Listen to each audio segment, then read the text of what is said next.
Welcome to this episode of Market Conversations. I'm pleased to host Gita Rao to discuss the challenges in framing ESG preferences.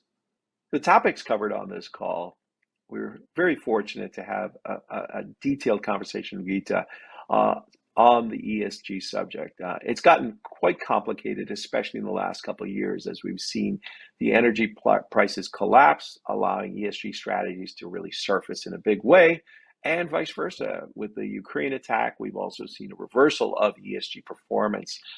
In addition to that, tons of question on really the regulatory bodies and how ESG is being defined and graded. And as a result, you also have a little bit of behavioral strategy with the firms gaming ESG ratings. So we also walk through some of the concerns with greenwashing and opportunities with green bonds. Um, One of the interesting thing that comes up in here is about disclosure and how it really is still the Wild West in the US. So still early stages, I think, in the disclosure game, but clearly, plenty of efforts in making the right call. Um, in addition to that, we talk a little bit about portfolio design in terms of ESG alpha and backtesting results, or conundrum as she places it.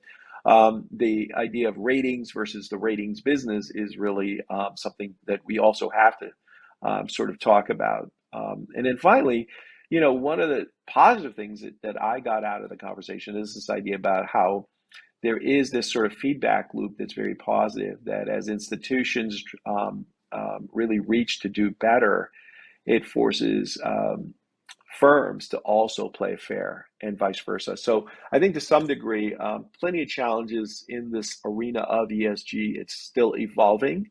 And at the same time, the regulatory bodies have plenty of work to do. But to really walk through this with Gita and get her take is terrific. And let's get to it.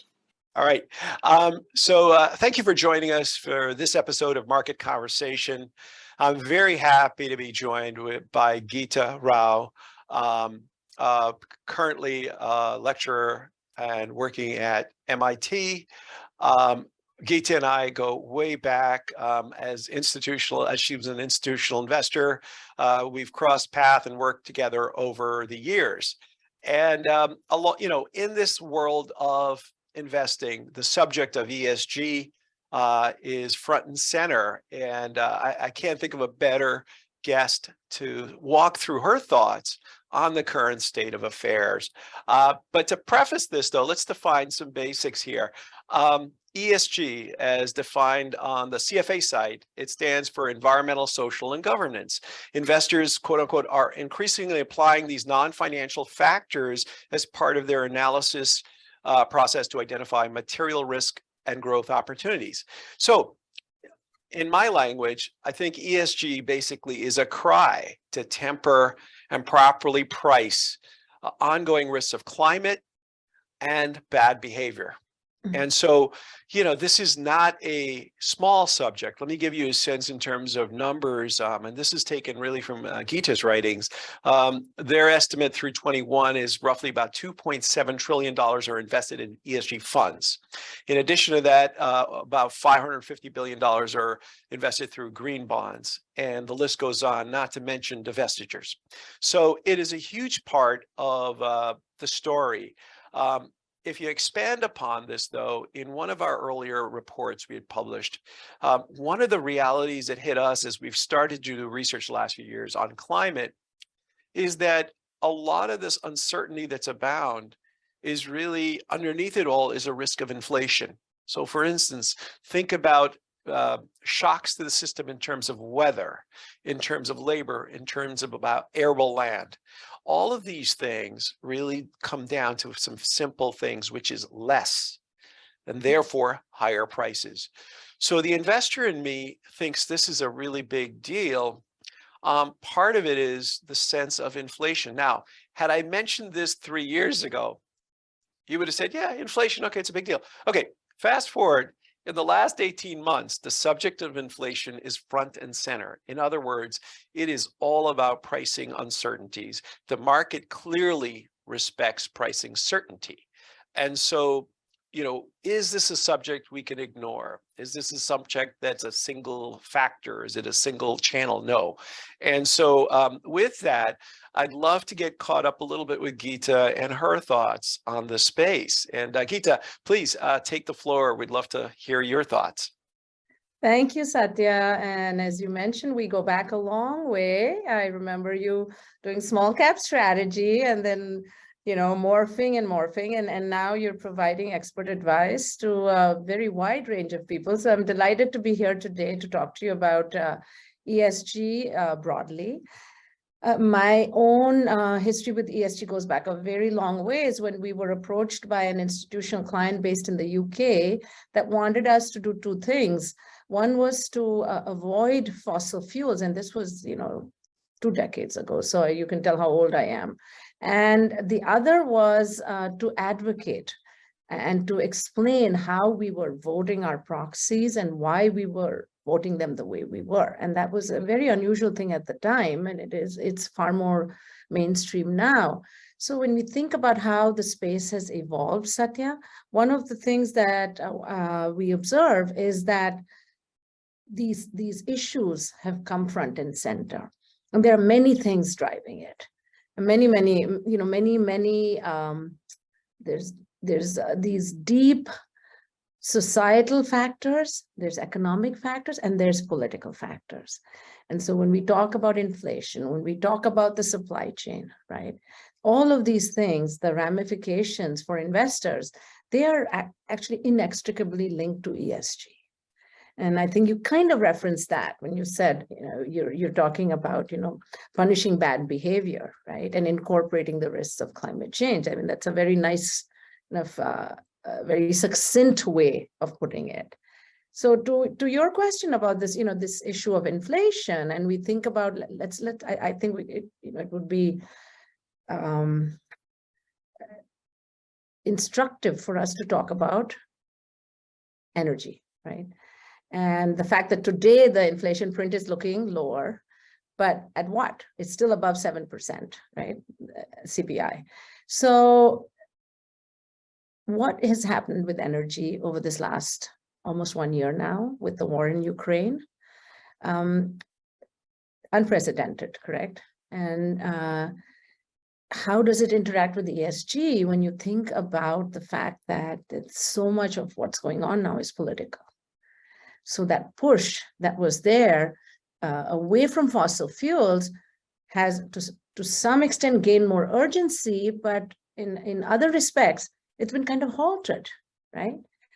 Because the reality is we cannot transition away from fossil fuels realistically anytime in the near future.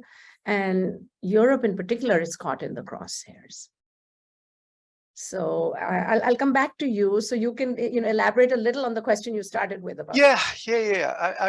I think you're spot on. I think this question of ESG in the last few years, we've seen how it's morphed into this really huge investment asset class, if I can use that word loosely. The reality though is that underneath those exposures was a counter exposure called energy. Right. And what has occurred here is that to some degree, and this gets back to some of our basics of portfolio theory, it's called, sector diversifications, right? To some degree, ESG was this sort of limiting of certain key sectors. And along comes this event risk that actually really sort of separates out these two pieces. And so if you look at just in the last year or so, what you've got is basically the energy sector is up like 50%. Cirrus, we measured a basket of some of the deepest ESG funds. Those on average this last year is down about 18%. And so when you think about that for a moment, some of the exposures in the ESG product lines, by definition, it's just math. But the bigger issue is, how we navigate the moment, because there's a legitimate risk here we have to confront, right? And the price of energy and the reality of carbon is that it's not a on or off switch. In other words, the way we've sort of framed is it's effectively sort of a waterfall effect, that if we were going to become more efficient, more green, and let's say that increases to some degree, dirty also increases to allow clean. And probably the best example of this that we've seen has been really with electric vehicles, EVs. When you think about the amount of copper that's embedded in each vehicle that's needed, that is also dirty, right? And so it is a symbiotic reality that in order to get clean, we're probably going to get dirty. And at some point, maybe they diverge, right?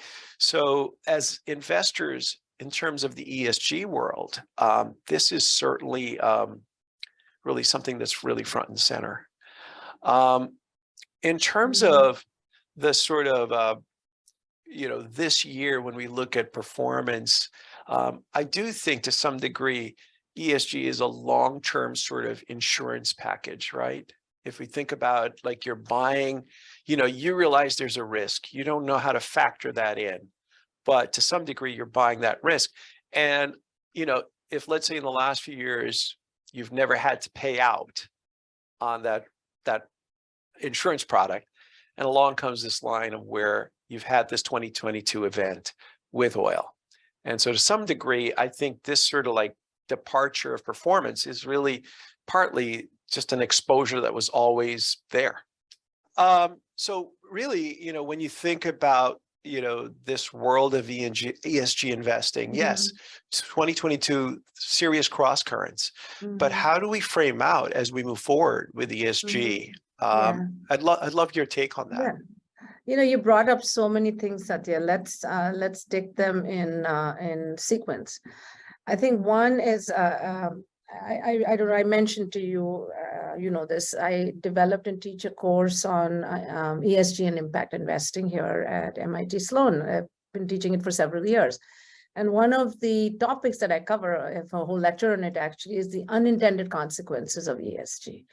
And when we think about the push for divestment, and take the example of Shell, there's been a lot of pressure from European investors to divest.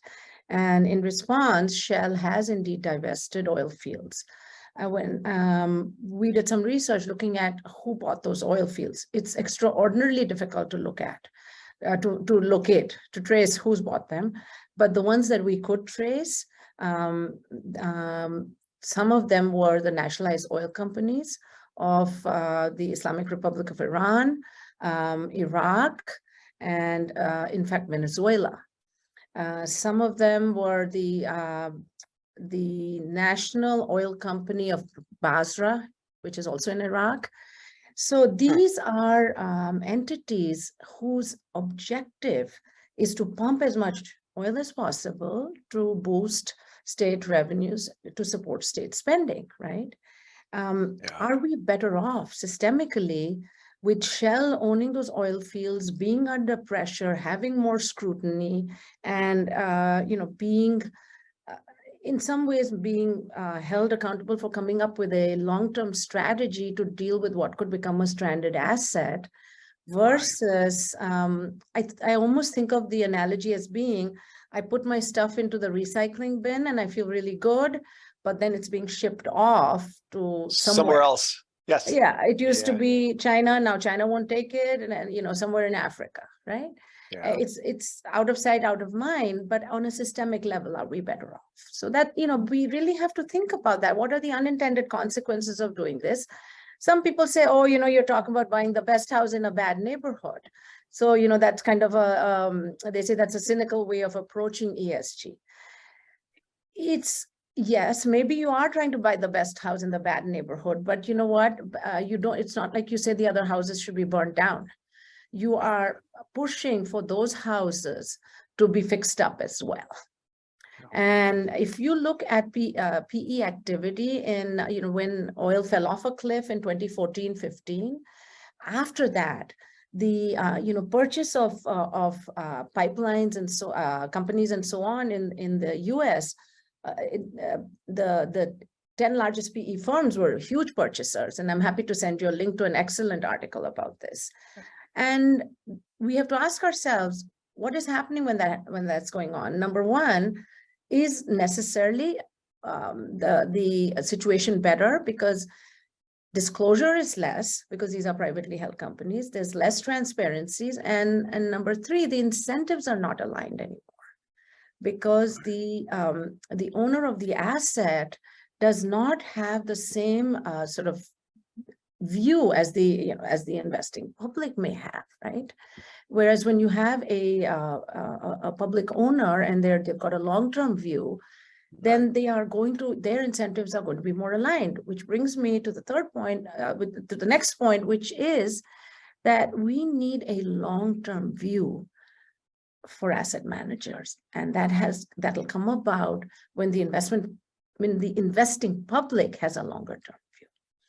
And perhaps what we need is to recognize that certain styles of investing have a very short time horizon. And that makes it harder to operationalize ESG. So if you're a growth manager with 100% turnover, it's going to be very difficult to think beyond 1 year. Or the next quarter. Or the next quarter, exactly. And ESG doesn't happen in that time frame. So your incentives are not aligned. Gita, this reminds me of a conversation we were having about Enron. And if you go back in time, and I know the Enron share prices, honestly, if you had avoided Enron leading up to that moment where it just disappeared, right? You would have missed out on a tremendous amount of performance. But if you sum the entire window, the reality is that good governance really did matter, right? And so to some degree, I do think better investors get it. They are truly longer run, because if I'm legitimately sheltering some inflationary hazard that's out there, I'm protected, because a long-term investor is looking for inflation-adjusted returns, right?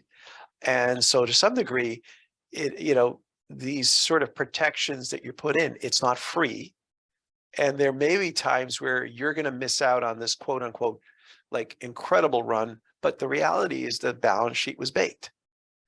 And so that is something of it's a conundrum for investors. It's also a conundrum for backtesting tools, right? If you think about, the simplistic question is, does ESG perform, right?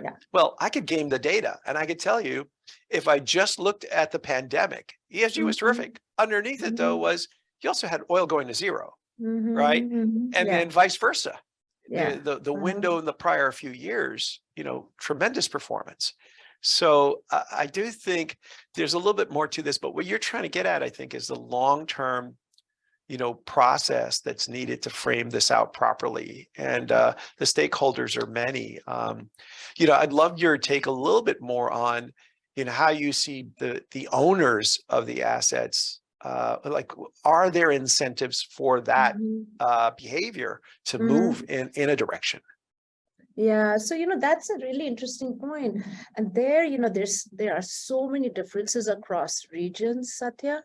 So if you look in Europe, right, the asset owners, if you take Norges, the Sovereign Wealth Fund of Norway, or you take other big institutional investors, they've really pushed the agenda in terms of climate and also in terms of human rights, worker safety, the treatment of the workforce, and antitrust, data privacy, all, very wide range of issues, right? Apart from governance.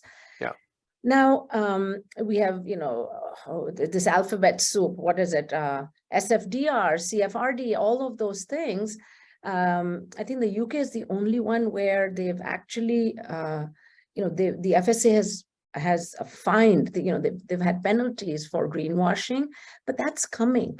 That is really coming, because that is an issue. It's a serious issue that takes credibility away from the entire space. And the greenwashing is not just, it is, it's all along the chain. It starts with our companies actually framing targets that are believable, and are they following through on them, right? Yeah. So, the Science-Based Targets Initiative follows that. Then you've got our investors really, investing in companies that are committed to doing this. And then the third comes down to, what happens in the experience of the actual client.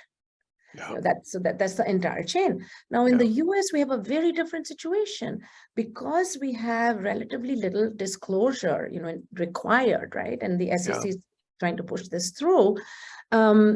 It's kind of like the Wild West. You've got the Carbon Disclosure Project, you've got SBTI, the Science-Based Targets Initiative, right? And then we've got these coalitions coming together to try to define, what ought to be disclosed. I mean, if we're saying it's hard for public companies, just think how hard it is on the private side. So much of that information is not even available. Yeah, or required. And just as an aside, talking of backtesting tools, there is a very interesting paper out of working paper from some people at Stanford looking at missing data. This is just, for asset pricing models, missing data and the biases it introduces in backtests. And they find the biases are not random. They're very profound. And it would really be worth, I think, looking at these ESG studies that have looked at ESG alpha and doing the same kind of study for missing data in ESG.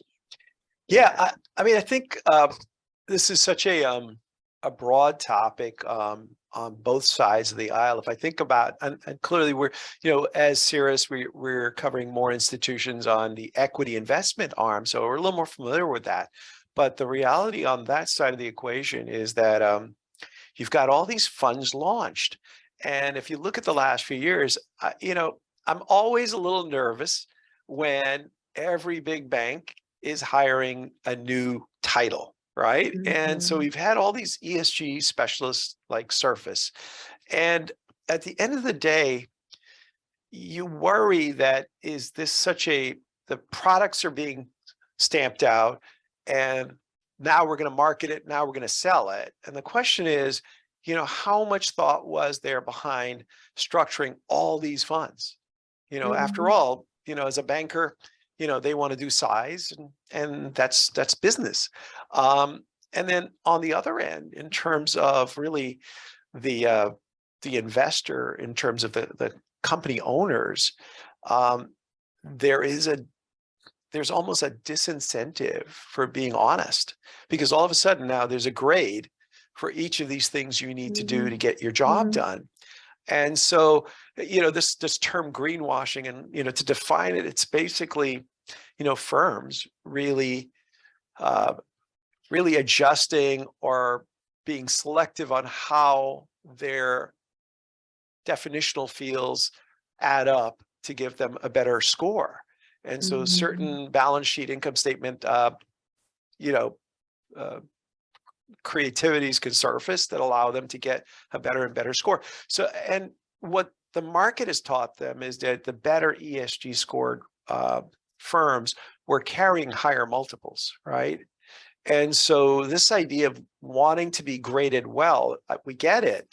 But what you're getting at is, to some degree, you sort of lose sight of the mission, and then all of a sudden it's this grade I really need. Well, the market does work.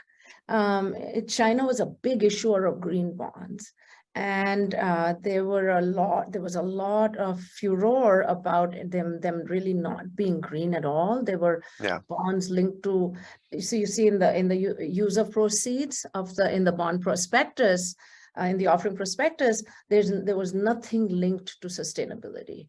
It was general proceeds, that kind of thing, and operating expenses.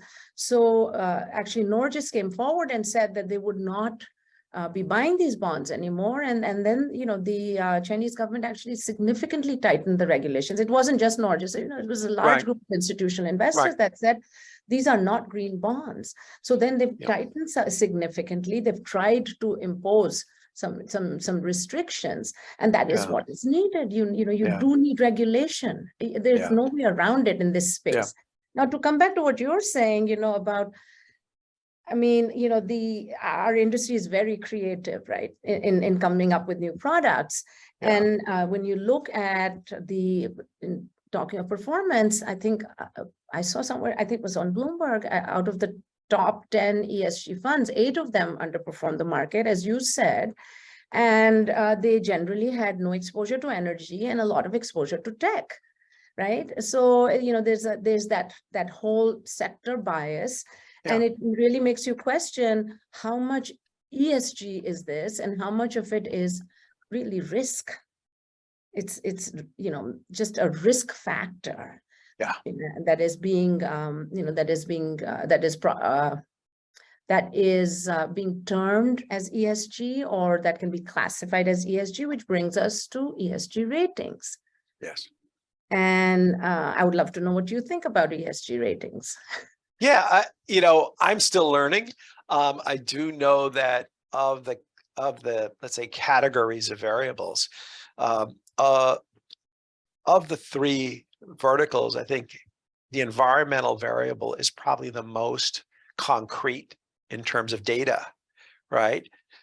Social governance, I think there's some that are very hard, and then there's some that are soft and gameable. So to some degree, I think the ratings could propel, if there's an overall acceptance of the ESG ratings is good. By definition, there's a race to be even better. Then the question is, what standards are there that prevent companies from cheating, right? And I think this is where you're getting in terms of governance, in terms of, or really, I should say really sort of disclosures that, I do worry at a personal level when I look at a financial statement. When you look at the back of the envelope there, it's like a really dense set of language. But to some degree, if we don't have the set rules in place, the sort of ESG gaming is likely to just really remain in place. Well, I think, with the ratings are necessary.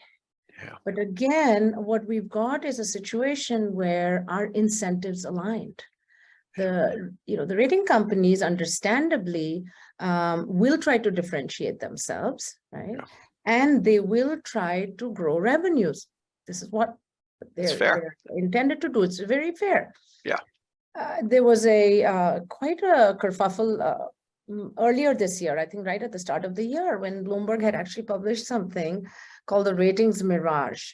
And what they said in that article was that the MSCI ESG rating does not reflect what a company is doing in terms of its response to climate risk. Rather, it reflects the potential impact on the company's stock return.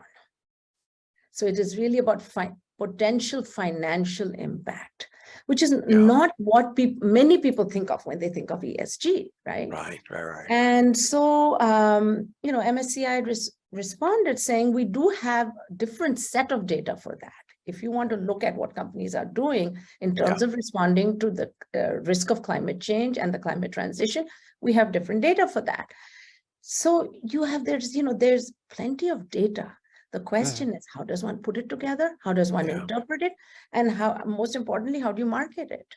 Yeah. And we have to have standard setting. Yeah. Otherwise, it's like the early days of mutual funds.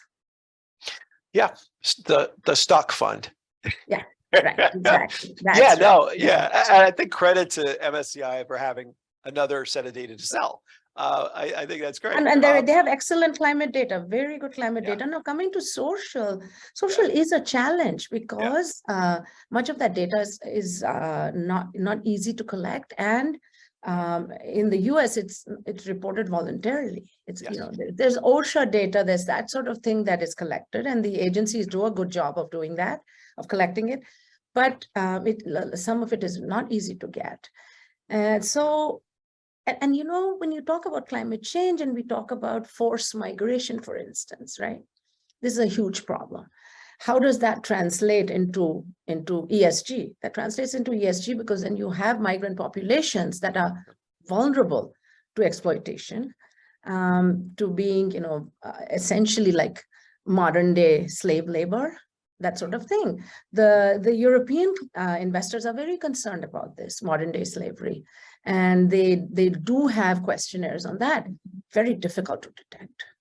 Yeah. I mean, I think the idea, the moment there is a framework for a grade, everyone races to the A, right? And the question is, what incentives have we put in place to get this race underway? And if you're not requiring disclosure to earn the grade, then by definition, it's going to be more on a shaky pillar. I mean, I think, if we, in the travels to different parts of the world, one of the things that shines clear, though, is the US is a little bit of a different breed, right? If you're in Europe, elements on ESG are sort of accepted. You come states-wise, and there are some serious divides in the States on how we see this, how we perceive this. And as a result, I think it does give us a little bit of a reality on, how slow could progress be made in disclosures, right? That's sort of like the nature of the beast here. The other side of it, though, is that on the optimistic side, I think one of the things I learned was back in the 70s, some of the most significant development in solar and wind were done in that era. And the question is why? And it surfaced out of the reality of energy being energy security, right? Yeah. And so in some ways, I think Ukraine, it's a much bigger deal than people realize, that all of a sudden, the term energy security matters. And as a result, it does mean investing on technologies. If it's not for climate and just for security, maybe it doesn't matter. Maybe some of this development and spending moves in the right direction. Some of the infrastructure spending on the recent IRA Act, those are things that are going to move the ball. So to some degree, I think the reality on the grounds are forcing companies to adapt. Well, I think that's a very good point. When you look at solar and how did solar take off starting in 2006 in this country, it was because of government support. And we are seeing that. The Inflation Reduction Act is facilitating that. I would like to, one last thing to bring up is the role of shareholder advocacy. It's really important particularly in addressing climate change and the climate transition. Organizations, nonprofit organizations like Cirrus are critical. So, forming coalitions of investors and nonprofit organizations and working with companies where it is a collaboration to move the agenda forward as opposed to an adversarial thing. That's what's going to ultimately, really propel us forward. And you can see it happening. You can definitely see it happening. Yep. No, I mean, to sort of bring this conversation full circle, there is this great philosophical divide between making a buck today and saving $1 tomorrow, right? And as investors, we've always got to look for where we're going to perform well, but also protect from downside risk. And so I see this parallel in the real economy, that I think business owners, there is this world about your stock price. That's how you get paid. I get it. At the same time, when you look at the assets on the ground and where they're at risk, the beauty of this is I think it adds up. I think the incentives of, the environment are here. So I think that'll force good behavior. I think we do have a cultural divide on recognizing the challenges that we face. I get it. I think certain industries have a big say in how we frame policy. But like I said, I think to some degree, this awful moment with Ukraine, the changes that Europe, like really gut-wrenching changes they've had to go through in 6-9 months to get ready, is remarkable. And so, fast forward to long-term investing, I think this area of ESG, it's been evolving for decades. And as a result, clearly this is another chapter of really what are investors screaming for. They want protection of asset values and, save assets such as the planet. It's an asset, right? And so to some degree, I am a little more, the reality is that some of the events on the ground are forcing people to potentially behave better. Yeah, and I think also, our technology is catching up, number one. Let's not forget the pandemic is not in the rearview mirror. And the pandemic has been a big contributor to some of these other things we're talking about, right? Yeah. The rise in labor costs, the general, the shortage of labor, particularly in the United States, all of these things. I would add, when we talk about technology and, when we say, how do we, you said making a buck today versus saving a buck tomorrow. It's more, to me, it's making a buck today versus saving $5 tomorrow. Great point. Great point. It is actually, absolutely. The costs accelerate. Yeah. The more you delay, the costs accelerate. Yep. And framing it appropriately is so important. Yeah. Satya, I've been in this business long enough. I remember when index funds were invented. And everyone was super skeptical. Why would anybody ever do this? And, this is never going to replace active management. And look at where we are today. Yeah. So things are evolutionary, not revolutionary. But once they get going, there's a lot of momentum. That's terrific. Well, thank you very much, Gita. I think out of this session, we've talked about a few things. One, the realities of 2022, a challenging year, this idea that, a sector that was going to go away all of a sudden is the only sector that's maybe up year to date. And at the same time, the realities of climate, we're seeing these events and the frequency of the events accelerate. And so to some degree, there is a meeting of businesses and markets. And, this ESG framework is really being worked through and defined properly. And so your work as you continue to do it, I think can only help shine light on this terribly important area. For those that are listening, we will also include some of your links, Gita. You brought up a number of groups. Some of them I did not know, but I think it'll be terrific for us to get those, and we'll include that in the package. And thank you very much for taking time out. Well, thank you. It was a privilege to be here with you, not here physically, but virtually, Satya. Yes. And I look forward to seeing you soon. Excellent. All right. Thank you, Gita. Take care. All right. Take care. Bye. Bye-bye. Okay, thanks so much for joining us for this episode of Market Conversations. I certainly got a lot out of the conversation with Gita, and as always, please enjoy, and as always, we'd love your feedback. Thank you.